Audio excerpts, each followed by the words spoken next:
అందరికీ మరణాత మహిమస్వరం కార్యక్రమంను వీక్షిస్తున్న దేవుని బిడ్డలైన మీ అందరికీ వందనాలు. ప్రతిరోజు ఇదే సమయమునకు ఈ కార్యక్రమంను వీక్షించి దైవాశీర్వాదములు పొందండి. ఇప్పుడు సిస్టర్ ఉషా గారు దేవుని వాక్య వర్తమానం అందిస్తారు. శ్రద్ధగా ఆలకించండి. దేవునికి మహిమ కలుగును గాక. దేవుని నామమునకు స్తోత్రము. అందరికీ నా మరణాత. వాక్యం చదువుకుందాము. ఆదికాండము 1వ అధ్యాయము 28వ వచనము. దేవుడు వారిని ఆశీర్వదించెను.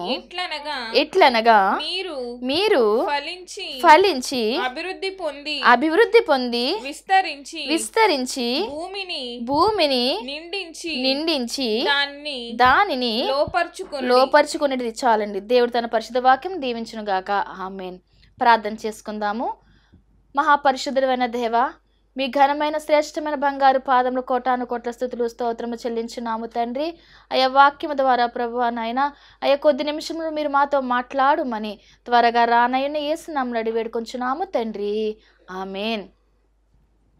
ఆదాము అవ్వములను కలుగజేసిన తరువాత దేవుడు వారిని ఆశీర్వదిస్తూ ఉన్నారండి. ఈ వాక్యంలో చూస్తే దేవుడు వారిని ఆశీర్వదించెను. ఎట్లనగా మీరు ఫలించి అభివృద్ధి పొంది విస్తరించి భూమిని నిండించి దాన్ని లోపరుచుకొనండి అని చెప్తూ ఉన్నారు. మీరు ఫలించండి, అభివృద్ధి పొందండి అని దేవుడే స్వయంగా చెప్తున్నారండి. అంటే మొదట్లోనే ఆయన ఆశీర్వదించడం జరిగింది. కుటుంబాలను ఆశీర్వదించే దేవుడు మన దేవుడు. అప్పటి నుండి కూడా ప్రతి కుటుంబాన్ని కూడా ఆశీర్వదిస్తూనే వచ్చారు. ఇక్కడ 128వ దావీదు కీర్తన 4వ వచనంలో మనం చూస్తే, యెహోవా యందు భయభక్తులు గలవారు ఈలాగు ఆశీర్వదింపబడును అని చెబుతూ ఎలా ఆశీర్వదించబడతారు? నిశ్చయముగా నీవు నీ చేతుల కష్టార్జితము అనుభవిస్తావు, నీవు ధన్యుడవు, నీకు మేలు కలుగును. అంటే నీవు కష్టార్జితాన్ని నీవు అనుభవిస్తావని చెబుతున్నాడు దేవుడు. నీ భార్య నీ లోగిట ఫలించు ద్రాక్షావళి వలె ఉండునని కూడా చెప్పారు. ఇంకొక మాట ఏంటి? నీ పిల్లలు నీ భోజనపు బల్ల చుట్టూ ఒలీవ మొక్కల వలె ఉంటారని సెలవిచ్చడం జరిగింది. ఎలా ఉన్నప్పుడు ఉంటారంటే, యెహోవా యందు భయభక్తులు కలిగి మనం ఉంటే గనుక ఇట్టి ఆశీర్వాదములు మనం పొందుకుంటామని దేవుడు సెలవివ్వడం జరిగింది. ద్వితీయోపదేశకాండం 28వ అధ్యాయము 1 నుండి మనం చూస్తే, నీవు నీ దేవుడని యెహోవా మాట శ్రద్ధగా వింటే, ఆయన ఆజ్ఞలు అనుసరించి నడుచుకుంటే గనుక భూమి మీద ఉన్న సమస్త జనముల కంటే నిన్ను నేను హెచ్చిస్తానని దేవుడు చెబుతున్నారండి. ఎప్పుడు హెచ్చిస్తానంటున్నారండి? నీవు నా మాట శ్రద్ధగా వింటే. మనం ఎవరి మాట వినాలి? లోకస్తుల మాట కాదండి. మొదట మనము దేవుని మాటకు లోబడి ఉండాలి. దేవుని మాటకు మనం లోబడి ఉంటే గనుక దేవుడు మనల్ని అట్టి రీతిగా దీవించువారై ఉన్నారని వాక్యం సెలవిస్తూ ఉన్నది. 2వ వచనంలో, నీవు నీ దేవుడని యెహోవా మాట వినిన ఎడల ఈ దీవెనలన్నీ నీ మీదికి వచ్చి ప్రాప్తించును. నీవు పట్టణంలో దీవించబడతావు, పొలంలో దీవించబడతావు. అంటే ఎక్కడ ఉంటే అక్కడ నీవు ఇంట్లో దీవించబడతావు, బయటికి వెళ్ళినప్పుడు దీవించబడతావు. నీవు ఏం చేస్తున్నా సరే నా దీవెన నీకు ఉంటుంది, నా ఆశీర్వాదం నీకు ఉంటుంది అని చెప్పి దేవుడు సెలవివ్వడం జరిగిందండి. ఇదే అధ్యాయంలో 12వ వచనంలో చూస్తే, యెహోవా నీ దేశం మీద వర్షము దాని కాలమందు కురిపించుటకును, నీవు చేయు కార్యమంతటిని ఆశీర్వదించుటకును ఆకాశమును తన మంచి ధననిధిని తెరచును. హల్లెలూయా. ఏం చెబుతున్నారంట? నీవు చేయు కార్యమంతటిని ఆశీర్వదిస్తానంటున్నారు.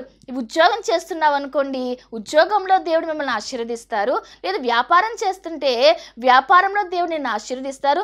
జీవనోపాధి నిమిత్తము, కుటుంబ పోషణ నిమిత్తము కానీ, అలాగే మనం ఎందు నిమిత్తం అయితే మనము కష్టపడతామో ప్రతి పనిలోనూ కూడా దేవుడు ఆశీర్వదించే వారై ఉన్నారని దేవుడు మాట్లాడుతూ ఉన్నారండి. ఎప్పుడు ఆశీర్వదిస్తారంటే ఆయన మాట మనం వింటే. అందులో ఆ వచనంలోనే చూస్తే, నీవు అనేక జనములకు అప్పిచ్చదువు కానీ అప్పు చేయవు. మనం అదే ప్రార్థన చేస్తాం కదండి. అయ్యా, అప్పిచ్చి వేరుగా చేస్తావు కానీ అప్పు తీసుకుని వారుగా చేయనన్నావు కదా, పైవారిగా ఉంచుతానన్నావు కానీ క్రింది వారిగా ఉంచనన్నావు కదా అని మనం ప్రార్థన చేసుకుంటాం. నిజమే. అలా మనం ఉండాలంటే ఏం చేయాలంటున్నారు దేవుడు? యెహోవా మాట శ్రద్ధగా వినాలి. దేవుడు ఏం చెబితే అది మనము చేయాలండి. ఎప్పుడైతే మనం అలా చేస్తామో, అలా మనము జీవిస్తామో, దేవుడు ఖచ్చితంగా మనలందరినీ కూడా ఆశీర్వదించే వారై ఉన్నారని ఈ వాక్యము ద్వారా ఆయన మనతో మాట్లాడుతూ ఉన్నారు. అబ్రహాం అలా విన్నాడండి. అబ్రహాముతో దేవుడు మాట్లాడుతున్నాడు. ఆదికాండం 12వ అధ్యాయము 1వ వచనంలో చూస్తే యెహోవా అబ్రహాంతో చెబుతున్న మాటలు ఇవి: నీవు లేచి నీ దేశం నుండి, నీ బంధువుల యొద్ద నుండి, నీ తండ్రి ఇంటి నుండి బయలుదేరి నేను నీకు చూపించే దేశమునకు వెళ్ళుము. ఏం మాట్లాడుతున్నారు దేవుడు అంటే? అబ్రహాముకు ప్రత్యక్షమై చెబుతున్న మాట. నీవు మొదట ఏమన్నారండి? నీ దేశం నుండి, తర్వాత నీ బంధువుల యొద్ద నుండి, 3 నీ ఇంటి నుండి. 3 కష్టమైన పనులే కదండి. తన దేశంలోంచి వదిలి వెళ్ళిపోమంటున్నారు, తన బంధువుల దగ్గర నుంచి వెళ్ళిపోమంటున్నారు, తన ఇంటి దగ్గర నుంచి వెళ్ళిపోమంటున్నారు. ఎక్కడికి వెళ్ళమంటున్నారు? తెలిసిన ప్రదేశం ఆయన వెళ్ళమనేది పక్కనున్న ఊరుగా కాదండి.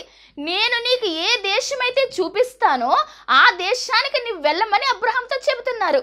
అంటే ఎంత కష్టతరమైన పని అండి. సాధ్యమవుతుందా? మనకైతే ఆలోచిస్తాము, అయ్యో ఇక్కడ అందరినీ వదిలేసి ఎలా వెళ్ళాలి, ఇవంతా ఇక్కడ అలవాటు అయిపోయింది, కొత్త ప్రదేశానికి వెళ్ళాలంటే ఎలాగా? ఇప్పుడు ఒక ఇల్లు మారాలనుకోండి, మనం కంగారు పడతామా లేదా? తెలిసిన వాళ్ళు ఉన్నా సరే భయం వేస్తుంది కొంచెం. అయ్యో కొత్తగా ఉంది, ఎలాగో ఏంటో, ఇక్కడ అలవాటు అయిపోయింది అనుకుంటామా లేదండి? అలాగ కూడా అనుకోలేదు అబ్రహాము. ఎందుకంటే అబ్రహాముతో దేవుడు మాట్లాడిన వెంటనే సృష్టికర్త నేను చూచాను అనుకున్నాడు అబ్రహాము. నాకు కనబడి మాట్లాడే దేవుడే నిజమైన దేవుడు, ఆయన మాట నేను గౌరవించాలి, ఆయన వాక్కుని నేను వినాలి అని అబ్రహాము దేవుని మాటకు లోబడ్డాడు గనుక దేవుడు వెళ్ళమన్న చోటుకు వెళ్ళడానికి సిద్ధపడ్డాడు. దేవుడు ఇంకొక మాట చెబుతూ ఉన్నారు 2వ వచనంలో: నిన్ను గొప్ప జనముగా చేసి నిన్ను ఆశీర్వదించి నీ నామమును గొప్ప చేస్తాను. నీవు ఆశీర్వాదకముగా ఉండువు. నిన్ను ఆశీర్వదించే వారిని ఆశీర్వదించేదను, నిన్ను దూషించే వారిని శపించేదను. భూమి యొక్క సమస్త వంశములు నీ యందు ఆశీర్వదింపబడునని అబ్రాముతో అన్నారు. అంటే దేవుడు చెబుతూ ఉన్నారు, నీవు నేను చూపించే దేశానికి వెళ్తే గనుక నేను నిన్ను ఇట్టి రీతిగా ఆశీర్వదిస్తాను, ఇన్ని విధాలుగా నేను నిన్ను ఆశీర్వాదములతో నింపుతానని దేవుడు అబ్రహాముతో చెప్పగా అబ్రహాము మాట్లాడలేదండి. నేను వెళ్ళలేను అనలేదు. దేవుడు చెప్పినది చిత్తము అనుకుని, చిత్తము ప్రభువా అన్న రీతిగా ముందుకు ప్రయాణం సాగించాడు. తన భార్యను వెంట పెట్టుకున్నాడు, తన సోదరుని కుమారుడైనటువంటి లోతును వెంట పెట్టుకుని దేవుడు ఎక్కడికైతే వెళ్ళమంటున్నారో ఆ ప్రదేశానికి వెళ్ళడానికి సిద్ధమై వెళ్ళారండి. దేవుడు ఊరుకునేవాడు కాదు, వెళ్ళమని వదిలేసేవారు కాదండి. కొద్ది శ్రమలు మధ్యలో వచ్చినప్పటికీ కూడా దేవుని మాట పట్టుకొని నడిచాడు గనుక శ్రమలో సైతము దేవుడు తోడయ్యుండి అబ్రహాముని వృద్ధిలోనికి తెస్తూనే వచ్చారు. 13వ అధ్యాయం 2వ వచనంలో చూస్తే ఆదికాండము, అబ్రాము వెండి బంగారము పశువులు కలిగి బహు ధనవంతుడై ఉండెను. చూసారండి, దేవుని మాట పట్టుకుని వచ్చేసిన తర్వాత అబ్రహాము వట్టిగా ఉండలేదండి. దేవుడు ఆశీర్వదించాడు, బహు ధనవంతుడుగా మార్చబడ్డాడు. అదే ఆదికాండము 24వ అధ్యాయం 1వ వచనంలో చూస్తే అబ్రహాము బహుకాలము గడిచిన వృద్ధుడై ఉండెను. అన్ని విషయములలోనూ యెహోవా అబ్రహామును ఆశీర్వదించెను. ఈ వచనము చెప్పేసరికి అక్కడ ఇస్సాకు పుట్టడం కూడా జరుగుతుంది. అన్ని విషయాల్లో కూడా, ప్రతి విషయంలోనూ కూడా అబ్రహామును దేవుడు ఆశీర్వదించాడు. ఇందులో ఆశీర్వదించాడు, ఇందులో లేదని కాదండి.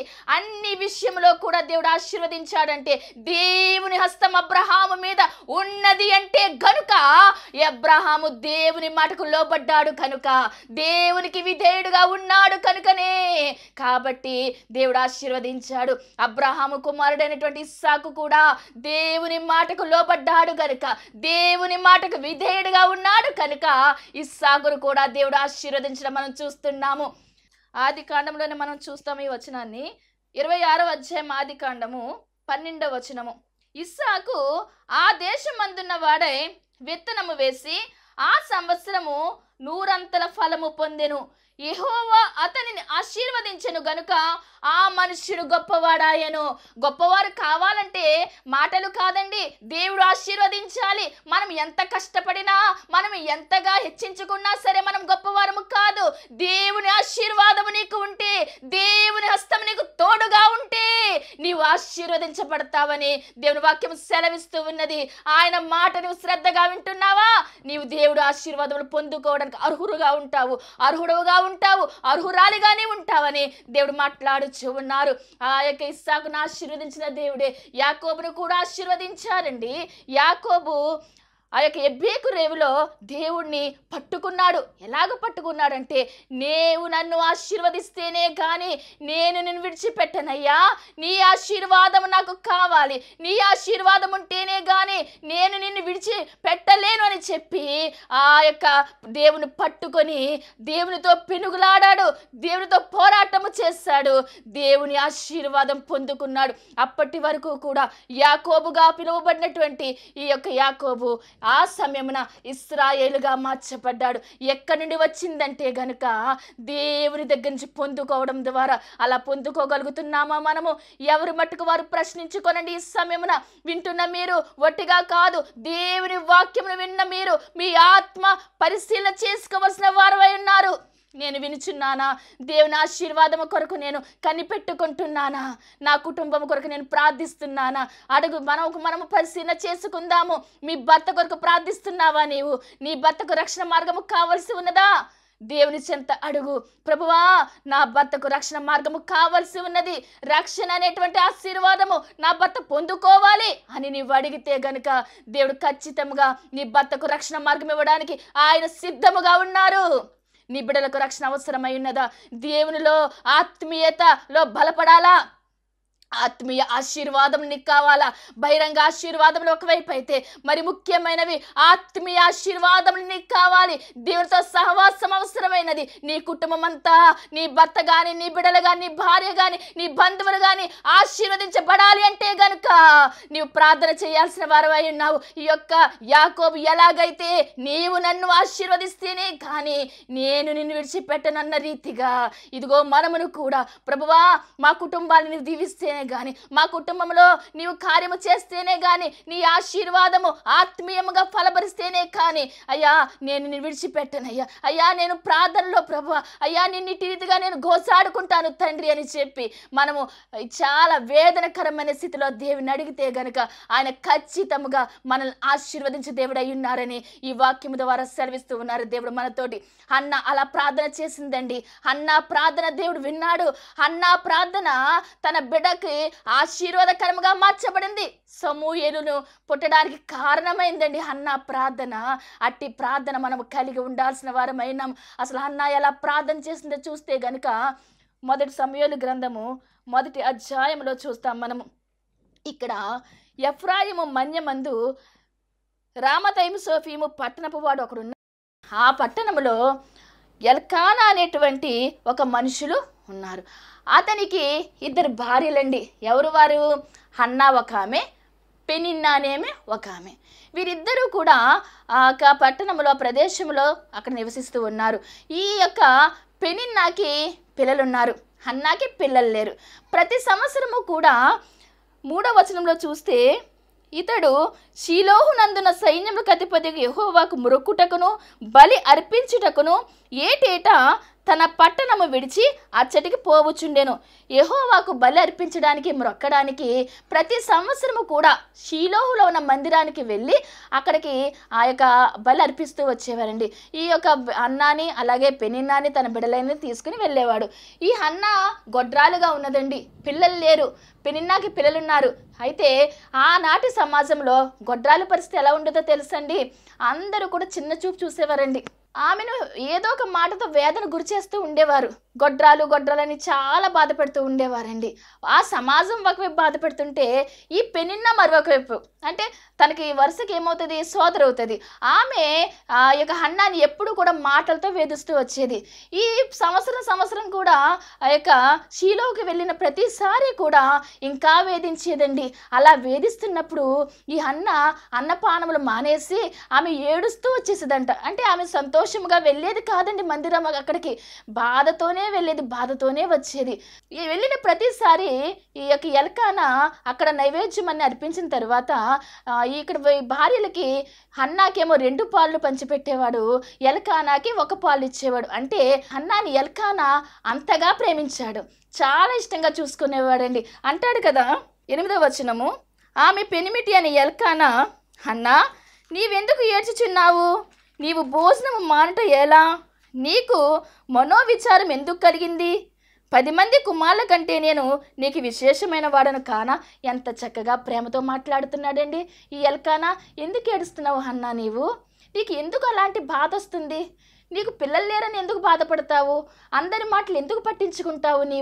10 మంది కుమారుల కంటే శ్రేష్టమైన వాడని నేను కానా? నీకు బాధపడద్దని ఓదరుస్తూ వచ్చేవాడు. 9వ వచనంలో, వారు షీలోహులో అన్నపానములు పుచ్చుకున్న తరువాత హన్నా లేచి యాజకుడైన ఏలీ మందిర స్తంభం దగ్గర ఉన్న ఆసనం మీద కూర్చుని ఉండగా మందిరానికి వెళ్ళడం జరిగిందండి. ఆ మందిరంలోకి అక్కడ వారు షీలోకి వెళ్ళిన తర్వాత ఆ సంవత్సరము ఆమె మందిరంలోకి వెళ్ళినది. ఎందుకంటే ఇంతకాలము కూడా ఆమె మందిరంలోకి వెళ్ళేది కానీ ఎంత ప్రార్థన చేసి ఉన్నదో లేదో మనకు తెలియదు. కానీ ఇప్పుడైతే మాత్రం ఆమె తెలుసుకున్న విషయం ఏంటో తెలుసండి. ప్రేమించే భర్త తన దగ్గర ఉన్న ఆ భర్త ఆదరణ ఆమెకు ఉన్నా కూడా ముఖ్యంగా యెహోవా ఆదరణ ముఖ్యమని ఆమె అనుకున్నది. కాబట్టి ఆమె కష్టాన్ని యెహోవా తప్ప ఇంకెవ్వరూ తీర్చలేరు అనుకుందండి. ఎందుకంటే యెహోవాయే ఆమెకు గర్భఫలం ఇచ్చేవారని తెలుసుకున్నది. సకల మానవ ప్రయత్నాలు కూడా వ్యర్థము. ఎవరి ముందర? దేవుని మాట ముందర, దేవుని యొక్క శక్తి ముందర సకల మానవ ప్రయత్నాలన్నీ వ్యర్థము. నా గర్భము తెరిచేది నా దేవుడే అని చెప్పి దేవుని సన్నిధికి వెళ్ళడం జరిగిందండి. జ్ఞానవంతురాలుగా ఆమెను మనం చూడగలుగుతూ ఉన్నాము. ఆమె బహుగా ఏడ్చుచున్నది. ఆ మందిరంలోకి వెళ్ళి ఆమె ఏడుపు అక్కడ ఇక్కడ కాదండి. మనమైతే ఏదైనా బాధ వస్తే అందరి దగ్గర బాధపడతాము, కన్నీళ్ళు విడుస్తాము. అయితే మనం ఎవరి దగ్గరికైనా వెళ్ళి నేను ఈ బాధలో ఉన్నాను కన్నీరు పెట్టుకున్నాం అనుకోండి, మన దగ్గర వాళ్ళు ఓదార్చినట్టు కనపడతారు. కానీ మనం పక్కకు రాగానే వాళ్ళు నవ్వుకుంటారండి. ఎందుకంటే ఈ లోకం అలాంటి పరిస్థితుల్లో ఉన్నది. కానీ నీ కన్నీరు అక్కడెక్కడ వృధాగా కాదు. దేవుని సన్నిధిలో, దేవుని సముఖమందు నీ కన్నీరు కారుస్తే గనుక ఖచ్చితంగా కన్నీటిని దేవుడు అంగలార్పున నాట్యముగా మార్చు దేవుడు అయినాడు. కాబట్టి నీ కన్నీటిని ఆయన చూసి దేవుడై ఉన్నాడండి. ఉదాహరణకి మన పిల్లలు ఏదైనా వస్తువు కొనమంటారు, మనం కొనమనుకో, వాళ్ళకి ఆ వస్తువు కావాలనుకోండి, వాళ్ళు ఏం చేస్తారండి? ముందు అడుగుతారు గట్టిగా. మనం కొనకపోతే ఏడుస్తారు. ఎందుకు? ఏడిస్తేనైనా మా తల్లిదండ్రులు మాకు కొంటారనే నమ్మకం అనుకుంటుంది. అలాగే ఈ లోకములో మన బిడ్డలు మన కళ్ళ ముందు ఏడుస్తుంటే మన మనసు చలించి మనం వాళ్ళు కొంటాం కదండి. ఉన్నా లేకపోయినా సరే కొంటాము. కానీ మరి నిన్ను నన్ను సృష్టించిన దేవుడు, నీ కొరకు నా కొరకు ప్రాణం పెట్టిన మన యేసయ్య, నేను కన్నీరు కారుస్తుంటే ఆయన చూస్తాడా? ఊరుకుంటాడా? ఆయన చూస్తూ ఊరుకుండా ఆయన నిలబడగలరా? మన దగ్గరకు వచ్చేస్తారండి. మనతో ఆయన సంభాషణ చేస్తారు. ఆయన మనతో మాట్లాడతారు. ఈమె అదే చేసినది, ఈమె అలాగే ప్రార్థన చేసినది. ఆ దేవుని మందిరంలోకి వెళ్ళి అడుగుచు ఉన్నది, నీ సేవకురాలను నన్ను అని అడుగుచున్నది. ఇక్కడ 3 సార్లు నీ సేవకురాలనని పలకడం జరిగినదండి. ఆమె తను హెచ్చించుకొనలేదు. ఈమె ఆస్తిపరురాలని అయి ఉండొచ్చు, ఈమె బలమున్నదై ఉండొచ్చు. కానీ ఈమెకు ఉన్న ఒక లోపం ఏంటంటే సంతానము లేదు. తగ్గించుకున్నది. నీ సేవకురాలను నన్ను, నా శ్రమను చూడవయ్యా. శ్రమలో ఉన్నాను, అందరి చేత హేళన చేయబడుతున్నాను, అందరూ నన్ను వేధిస్తున్నారు అయ్యా, నన్ను వేలెత్తి చూపిస్తున్నారు. ఇదిగో నా సోదరైతే నన్ను చాలా హింస గురి చేస్తున్నది. కానీ నా బాధ తీర్చేది నా భర్త కాదు, బిడ్డలు ఎవ్వరూ కాదు, నా చుట్టుపక్కల వారు కాదు, నీవేనయ్యా. నీవే నాకు దిక్కు. నా శ్రమలో నీవు నన్ను చూచి దేవుడుగా ఉన్నావని నమ్మి నీ చెంతకు వచ్చి అడుగుతున్నాను అని చెప్పి దేవుని అడుగుతూ ఉన్నది. నీ సేవకురాలను నన్ను, నా కలిగిన శ్రమను చూచి నీ సేవకురాలను నన్ను మరొక జ్ఞాపకము చేసుకుని, 2వసారి అంటుంది, నన్ను మరొక జ్ఞాపకము చేసుకుని నీ సేవకురాలను నాకు మగ పిల్లను దయచేసిన ఎడల, మగబిడ్డను నాకు ఇస్తే గనక వాని తల మీదికి శవరపు కత్తి ఎన్నటికీ రానియక వాడు బ్రతుకు దినములన్నిటను నేను వానిని యెహోవాకు నీకు అప్పగింతనని మొక్కుబడి చేసుకున్నదండి. నీవు నాకు బిడ్డనిస్తే చాలయ్యా, నీవు నాకు మగబిడ్డనిస్తే చాలు, నేను ఆ బిడ్డను నీకు అప్పగిస్తాను, నీ సన్నిధిలో నేను ఆ బిడ్డను అప్పగిస్తానని మొక్కుబడి చేసుకున్నది. నీవు నాకు బిడ్డనిస్తే నేను ఇంత కానుకేస్తాననుకోలేదండి, నేను ఇవి బలిస్తాననుకోలేదండి, ఈ అర్పణ ఇస్తానని అనుకోలేదండి. తనకిచ్చిన బిడ్డను దేవుని కొరకు సమర్పిస్తాను, దేవుని సేవకిస్తానని ఆమె మొక్కుబడి చేసుకున్నదండి. ఆమె మొక్కుబడి చేసుకుంటూ ప్రార్థన చేస్తూ ఉన్నది. ఆమె ప్రార్థన ఎలా చేస్తుందో తెలుసండి, మనసులో ఉన్న బాధను బట్టి దేవుని సన్నిధిలో కుమ్మరించుకుంటుంది. ఆమె ప్రార్థన చేస్తున్నప్పుడు ఏలి ఆమె నోరు కనిపెడుతూ ఉన్నారంట. ఎలా ఉన్నదంట? ఆమె మనసులోనే చెప్పుకుంటుంది, ఆమె పెదవులు మాత్రము కదులుచున్నాయి, ఆమె స్వరం వినబడక ఉండెను. ఏలి అనుకుంటున్నాడు, ఏంటి ఈమె పెదవులు కదులుతున్నాయి కానీ ఈమె స్వరం వినబడట్లేదేంటి, ఈమె మత్తురాలుగా ఉందా, ద్రాక్షారసం త్రాగినదా అని ఆయన మనసులో అనుకుని అప్పుడు ఆమె దగ్గరకు ఇలా అంటున్నారు, ఎంతవరకు నీవు మత్తురాలవై ఉంటావు, నీవు ద్రాక్షారసమును నీ యొద్ద నుండి తీసివేయమని చెప్పారట. ఏలీ గారు అడుగుతున్నారు, ఎంతసేపు అని మత్తురాలుగా ఉంటావమ్మా, నీవు నీ ద్రాక్షారసం నీ దగ్గర నుంచి తీసివేయమంటే అప్పుడు హన్నా మాట్లాడుతుంది. అప్పటి వరకు మాట్లాడలేదండి, మౌనముగా వెళ్ళినది. దేవుని సన్నిధిలో తన బాధ అంతా కన్నీటి రూపంలో వెదజల్లినది, కన్నీటి రూపంలో దేవునికి చూపించుకున్నది. ఎలా చూపించినదంటే మనోవ్యాకులము కలిగి బాధను బయటకు చెప్పుకోలేని స్థితిలో, వేదనకరమైన స్థితిలో దేవుని సన్నిధిలో ప్రార్థన చేసుకున్నది. ఏలీ ద్వారా దేవుడు మాట్లాడుచూ ఉన్నారు, అమ్మా నువ్వు క్షేమముగా వెళ్ళు, ఇశ్రాయేలు దేవుడు నీ మనవి తీరుస్తాడని చెప్పి ఆమెకు చెప్పడం జరిగినదండి. ఎందుకంటే నీవు మొదలుపెట్టగానే నీకు ఉత్తరం ఇస్తానని సెలవిచ్చిన దేవుడు. అన్న ప్రార్థన చేసినది, అన్న విరిగి నలిగిన హృదయంతో ప్రార్థన చేసినది కాబట్టి అన్న ప్రార్థన దేవుడు ఆలకించి ఆమెకు జవాబిప్పించడం జరిగినది. ఆమె వెళ్ళినది. ఇంకా ఇంటికి వెళ్ళినప్పటి నుండి కూడా సంతోషంగా గడుపుతుందండి. ఎందుకంటే ముందుసార్లు వచ్చినప్పుడల్లా కూడా ఎలా వెళ్ళేది, చాలా బాధగా వెళ్ళేది, ఆహారం తినకుండా వెళ్ళేది. కానీ ఇప్పుడైతే సంతోషముగా వెళ్ళినది, దేవుని మందిరానికి వచ్చినది, దేవుని దగ్గర ఆశీర్వాదం పొందుకొనగలిగినది. నీవును కూడా దేవుడి దగ్గర ఆశీర్వాదం పొందుకొనాలంటే దేవుని మాటను పట్టుకొని వెళ్ళాల్సిన వారమై ఉన్నామని దేవుడు మాట్లాడుతూ ఉన్నాడు. ఈ యొక్క ఏలీ చెప్పిన రీతిగానే హన్నా గర్భాన్ని దేవుడు తెరిచినట్టుగా మనం చూస్తూ ఉన్నాము.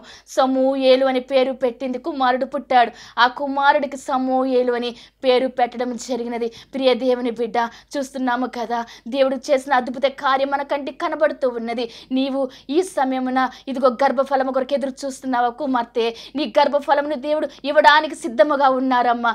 నీవును కూడా హన్నా వలె నీవు దేవుని సన్నిధిలో కన్నీటి ప్రార్థన చెయ్యి, మొర్రపెట్టు దేవునికి, నీ హృదయాన్ని దేవునికి కన్నీటి రూపంలో ఆయన సన్నిధిలో నీవు చూపించు. ప్రభువా ఇదిగోనయ్యా నేను ఈ కష్టము, ఈ బిడ్డ కోసం ఎదురు చూస్తున్నాను తండ్రి, గర్భాన్ని తెరువు ప్రభువా అని చెప్పి నీవు దేవుని సన్నిధిలో అడిగితే గనుక ఎన్నో సంవత్సరముల నుండి అన్నకి గర్భఫలము లేదు. కానీ ఎప్పుడైతే దేవుని సన్నిధిలో విరిగి నలిగి ప్రార్థన చేసుకున్నదో, ఇదిగో తన హృదయాన్ని కుమ్మరించుకున్నదో, కన్నీటిని దేవుని సన్నిధిలో ఆమె కుమ్మరించుకుంటూ కన్నీటి ప్రార్థన చేసుకున్నదో, ఆమె కన్నీటిని చూసిన దేవుడు ఈ సమయమున నీ కన్నీటిని చూస్తున్నాడమ్మా. దేవుడు నీ కన్నీటిని చూసిన దేవుడు విడిచిపెట్టువాడు కాదు. నీ గర్భాన్ని తెరవడానికి ఆయన మార్గం సరళము చేస్తున్నాడు. నీలో ఉన్న సమస్త బలహీనత కూడా యేసు నామములో లయము చేస్తున్నాడు. కాబట్టి ఇదిగో నిన్ను దేవుడు దర్శిస్తున్నాడు. ఈ సమయమున దేవుని మహిమాస్తము, దేవుని కృపా హస్తము నిన్ను తాకుచున్నది. ఆయన హస్తము నీ మీదకు వస్తూ ఉన్నది. ఇదిగో నీ గర్భఫలమును దేవుడు ఆశీర్వదిస్తున్నాడు, నీ గర్భాన్ని తెరుస్తున్నాడు. అట్టి విశ్వాసముతో దేవుని స్తుతించు, అట్టి విశ్వాసంతో దేవుని కొనియాడమని దేవుడు మాట్లాడుచూ ఉన్నారు. మనం మందిరానికి వెళ్తాము, వెళ్ళిన తర్వాత మన సమస్యను మనం దేవునికి అప్పచెప్పినప్పుడు దేవుడు జవాబిస్తారని మనకు ఈ వాక్యము ద్వారా తెలుస్తూ ఉన్నదండి. దేవుడు మనతో మాట్లాడతారు, మందిరంలో దేవుడు మనతో మాట్లాడతారు, యాజకుల ద్వారా మనతో మాట్లాడతారు, యాజకుల ద్వారా మనకు అభయమును పలికిస్తారు. ఆ మాట పట్టుకొని మనం ఇంటికి వస్తే గనుక, ఆ మందిరంలో మనం దేవుని సముఖంలో ఆయన మాటతో మనం గృహానికి వస్తే గనుక, నమ్మి వచ్చినది అన్న ఏదో చెప్పారులే అని వచ్చేయలేదండి, నమ్మి వచ్చినది కాబట్టి ఆమె గర్భము తెరవబడింది. ఇదిగో నీ సమస్య నుండి విడుదల కావాలంటే నీవు అలాగున దేవుని మాటను నమ్మి వస్తే గనుక, దేవుడు మనకి ఏదైతే తెలియజేస్తారో అది నమ్మి మనం గృహానికి వస్తే మన కార్యములు కూడా అట్టి రీతిగా సఫలమవుతాయని చెప్పి దేవుడు మాట్లాడుతూ ఉన్నారు. అన్నాను బట్టి అన్న కుమారుడైన సమూయేలు ఎంతగా ఆశీర్వదించబడ్డాడో తెలుసండి. అన్న కుమారుడు సమూయేలు దేవుడు చాలా ఈ అన్న అయితే ఏలీ గారి ద్వారా దేవుని స్వరాన్ని అందుకుంది. దేవుని మాట ఏలీ ద్వారా చెప్పారు. కానీ ఈ సమూయేలు దేవుని మాట స్వయముగా అందుకునేవాడు. దేవుని మాట ఆలకించేవాడండి. దేవుడు మాట్లాడేవాడు సమూయేలుతోటి. ఒక న్యాయాధిపతిగా, ఒక యాజకునిగా, ఒక ప్రవక్తగా ఈ యొక్క సమూయేలు ఉన్నాడు అంటే గనుక దేవుడు ఈ యొక్క సమూయేలుని అంతగా ఆశీర్వదించాడు. ఎక్కడి నుండి వచ్చింది ఈ ఆశీర్వాదం అంటే తన తల్లి అయిన హన్నా ప్రార్థన ద్వారా. హన్నా ప్రార్థన చేసినది పొందుకున్నది. ప్రియ దేవుని బిడ్డ, నీవును కూడా అట్టి రీతిగా దేవుని సన్నిధిలో నీ బిడ్డల కొరకు ప్రార్థిస్తున్నావా? నీ బిడ్డల ఎదుగుదల కొరకు ప్రార్థిస్తున్నావా? వారి క్షేమం కొరకు ప్రార్థిస్తున్నావా? వారు ఎట్టి రీతిగా ఉండాలన్నది నీవు కోరుకుంటున్నావా? అలా కోరుకుంటే గనుక నీ బిడ్డలు కూడా అట్టి రీతిగా ఆశీర్వదించబడతారు. ఎలా ఆశీర్వదించబడతారంటే దేవుని దయ్యందును, పెద్దల దయ్యందును వర్ధిల్లుతారమ్మా. దేవుని పట్ల విధేయత కలిగి ఉంటారు. దేవునిలో వాడబడతారు. అట్టి రీతిగా మన బిడ్డలైన వారి కొరకు తల్లులుగా ఉన్న మనం ప్రార్థించవలసిన వారమై ఉన్నాము. అన్నా ప్రార్థన కుమారుడికి దీవెనకరంగా మారినది. ఈమె మొక్కుబడి చేసుకున్న రీతిగా ఆ బిడ్డను మర్చిపోలేదండి. అలాగ ఇంట్లో ఉంచుకొనలేదు. తీసుకుని వచ్చింది. పాలు విడిచిన తరువాత సమూయేలును మందిరానికి తీసుకుని వచ్చి ఏలీ గారి దగ్గర చెప్పి, ఆ రోజున మీరు నాకు ఇచ్చిన దేవుడు మీతో మాట్లాడారు కదయ్యా, ఆ బిడ్డ ఈ బిడ్డే నా గర్భాన్ని తెరిచాడు నా దేవుడని చెప్పి ఆ హన్న ఆ బిడ్డను దేవుని మందిరంలో అప్పగించడం జరిగింది. అలా అప్పగించినది ఆమెను దేవుడు విడిచిపెట్టలేదండి. తరువాత 5 బిడ్డల్ని అన్నాకి ఇచ్చాడండి. గొడ్రాలు అని పిలిపించుకున్న ఈ హన్న దేవుని దగ్గర పోరాడి ప్రార్థన చేసుకున్నది, కన్నీరు కాచినది. దేవుడు బిడ్డనిచ్చాడు. ఆ బిడ్డను తీసుకుని వచ్చి దేవునికి అప్పగించుకున్నది.